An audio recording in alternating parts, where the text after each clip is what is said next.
New York Yankees are far from finished reshaping their roster as the trade deadline approaches.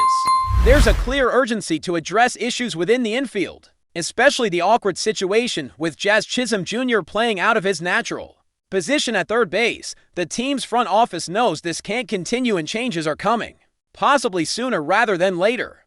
This recent move to add a new infielder is just the beginning of what looks like a larger domino effect about to unfold. The Yankees are looking to bring in more talent, aiming to stabilize the infield and improve the overall defensive setup, all while boosting their offensive potential. Brian Cashman has been quite active recently, signaling that the Yankees are not just sitting on their hands, but are aggressively trying to enhance the roster. The trade season is effectively underway, and the buzz around potential deals has intensified, especially after the deal involving Rafael Devers. Now that we've entered July, and particularly after the 4th of July, the pace of trade activity is expected to pick up drastically. The deadline usually sparks a flurry of moves, and this year is shaping up no differently. The Yankees have been linked to several players across the league, and the addition of Hima or Kandelario is a clear indication they're working to improve the depth and versatility of their infield. Hima or Kandelario, recently signed to a minor league deal with the Yankees, is a player with intriguing upside despite some recent struggles. At 31 years old, he was released by the Cincinnati Reds earlier this season after posting a disappointing performance and dealing with injuries. His time with the Reds ended mid-contract, as the club decided to cut ties after he hit a mere 113 with a .410 ops in just 22 games before going on the injured list. With a back issue,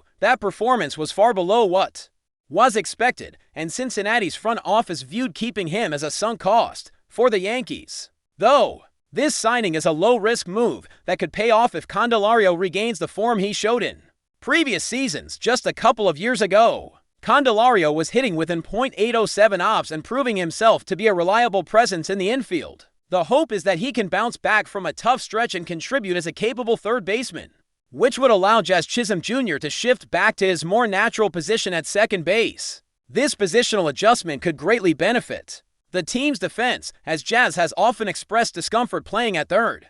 Moving him back to second base would not only improve his comfort level, but also strengthen the team's overall defense. Statistical evidence supports this, showing opposing teams hit significantly worse when Jazz is positioned at second.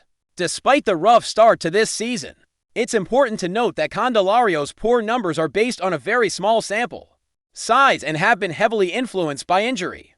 His current OPS of .410 and slugging percentage of .200 are far below league average. But those stats don't tell the full story.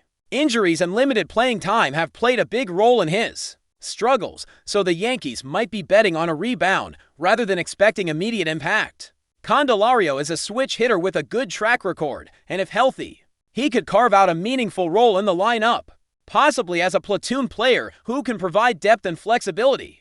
The Yankees' move to sign Kandelario also reflects the challenges they face with other infielders, such as Oswald Peraza. Peraza's future with the team seems uncertain, as he hasn't demonstrated enough consistency or trade value to be considered a reliable option. Moving forward, this leaves the Yankees with a clear need to find a dependable third baseman, and Kandelario's acquisition appears to be a step in the right direction, albeit not a flashy or headline-grabbing one. It's a strategic move aimed at improving the roster with minimal risk, while the team continues to explore bigger, more impactful trades. Jazz Chisholm Jr. himself has been one of the bright spots offensively since returning from injury in 209 at-bats. He's already hit 14 home runs and maintained a batting average around 104 with 37 runs batted in and 10 stolen bases. His overall production has been solid, with an OPS sitting at .827 and an OPS plus of 130. Defensively, while he has been above average at third base, his true comfort lies at second base, where the team's defense would significantly improve if he were moved. The numbers back this up, showing that opponents bat just .150 against the Yankees when Jazz is at second compared to over .300 when he is at third. The pressure is mounting for the Yankees to make decisive moves, and the reaction from fans has been lively and varied. Some are excited about the potential of new additions like Kandelario, hoping he can recover his form and become a valuable part of the team. Others are skeptical, labeling the moves as mid-tier and criticizing the front office's strategy. There's also a playful side to the fan reactions. with some joking about the team's chances of winning the World Series reigniting with the new signing. Regardless of opinions, it's clear that these smaller moves are part of a larger plan to strengthen the roster in preparation for a deep postseason run. While not the most glamorous move, picking up a player like Kandelario off waivers involves little downside. The Yankees aren't gambling huge resources, but are instead hoping that a player who was solid not long ago can regain his form in the 2023 season.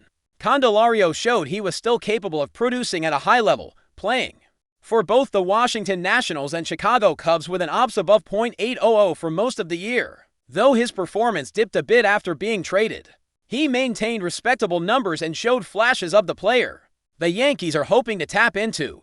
Despite a negative WAR in his most recent season with the Reds, Kandelario managed to hit 20 home runs, showing he still has power potential. Defensively, he's known as a solid fielder, which aligns well with the Yankees' need to improve their infield defense. The hope is that with regular playing time and the right environment, he can contribute meaningfully. It's a calculated gamble, but one that reflects the Yankees' willingness to explore every option as the deadline nears.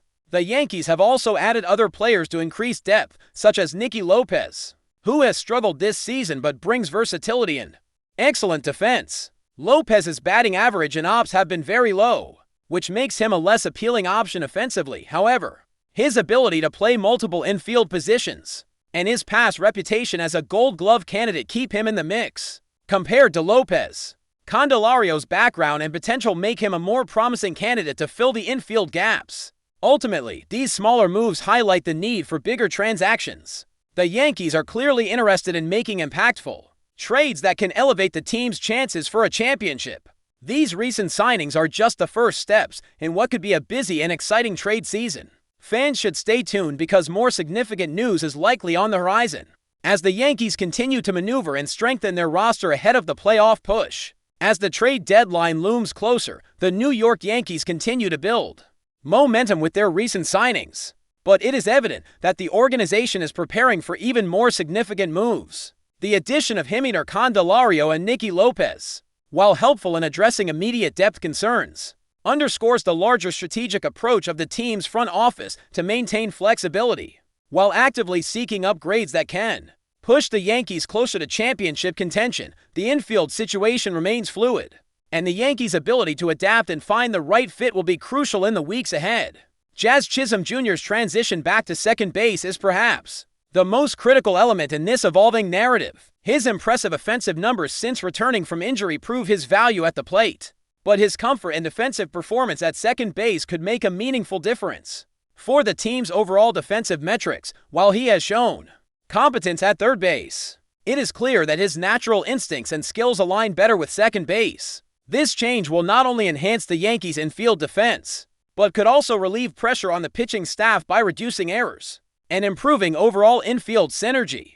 Brian Cashman's approach to the trade market reflects a balance of pragmatism and ambition. Signing Kandelario on a minor league deal is a savvy low-risk move, but the front office's eyes are undoubtedly on bigger prizes. The Yankees have historically been aggressive buyers at the deadline, leveraging their financial resources and market appeal to attract top-tier talent. This season, the urgency feels heightened, as the AL East remains highly competitive and the postseason outlook demands that the Yankees shore up every possible weakness. But before we continue, please remember to join our channel and give this video a like. Your support allows us to keep bringing you the latest news about the New York Yankees. Feel free to share your thoughts on the news in the comments.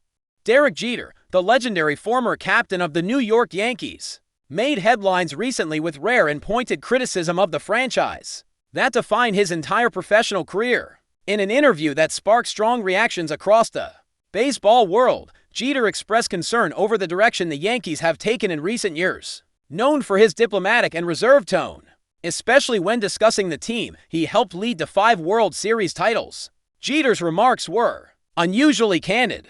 He emphasized his disappointment with the lack of consistency, identity, and results, particularly given the high expectations that always surround the Bronx Bombers. Jeter noted that the Yankees seemed to have strayed from the winning culture that was once the hallmark of the organization. He didn't single out individuals, but his comments were clearly aimed at the front office, suggesting that decision-making at the highest levels has failed to maintain the club's tradition of excellence. "This is not the Yankees I remember," he said, in a tone that mixed frustration and concern. He also pointed out the reliance on analytics and numbers over instincts and leadership, which he believes has contributed to a mechanical and uninspired brand of baseball. His remarks echoed what many fans have felt over the last several seasons, a sense that the team, while still competitive, has lost its edge, its hunger, and perhaps even its soul. As someone who spent decades in pinstripes, Jeter's words carry enormous weight. He reminded listeners that the Yankees were once feared not just for their talent, but for their attitude, the confidence, the professionalism, and the relentless pursuit of victory. "You didn't just play for the Yankees," Jeter said, "you became a Yankee." Jeter acknowledged that times have changed, but warned that evolution without preserving core values leads to erosion rather than progress. He referenced past leadership, including Joe Torre and Brian Cashman in their prime, as examples of how vision and stability created a winning environment. While he stopped short of demanding specific changes, his tone left little doubt that he expects better not just as a former player, but as a lifelong ambassador for the sport. That's it for this update. If you enjoyed the video and want to keep receiving exclusive news about the New York Yankees, please subscribe to our channel and give us a like. We always appreciate your comments and opinions. See you in the next video.